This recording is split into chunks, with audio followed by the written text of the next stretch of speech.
Did you see the DA of Philadelphia, Larry Krasner, talking about the arrest that they've made of people impersonating ICE agents and blaming the person responsible for why this is happening so much, Donald Trump? This is a retail establishment, has something to do with automobiles.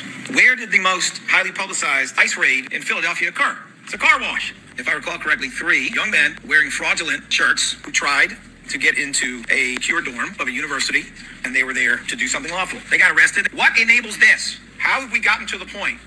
First time that I recall, we have seen 2 separate instances of people committing crimes who are doing it under the pretense that they are ICE agents. How did we get here? Unfortunately, coming from a man who himself has 34 felony convictions, that would be Donald J. Trump. I think that we know that his game has been fear. A climate has been created in which it is hard for people to tell the difference between a fake ICE agent and a real ICE agent. A climate has been created where people almost expect that they may not get due process if there's an ICE raid. The irony of this whole thing is that that guy committing this crime is a U.S. citizen.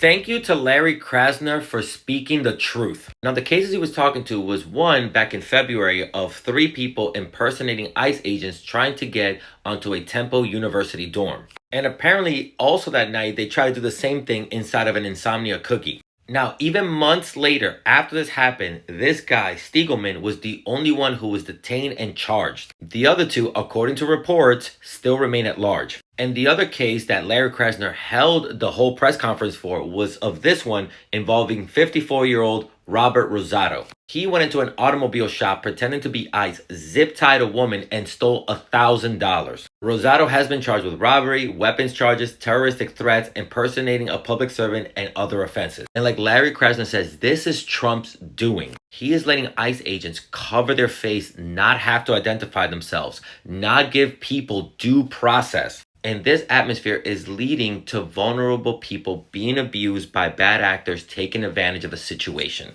And like Larry Krasner said, the irony is that all this is being done by U.S. citizens. And it is true, immigrants and undocumented immigrants commit crimes at much lower rate than U.S. citizens. Look at this data from Texas. Now, I'm glad that Larry Krasner is taking this seriously and really going after people who impersonate ICE agents. It's going to take DAs like him to stop people like this guy who have been emboldened under the Trump administration.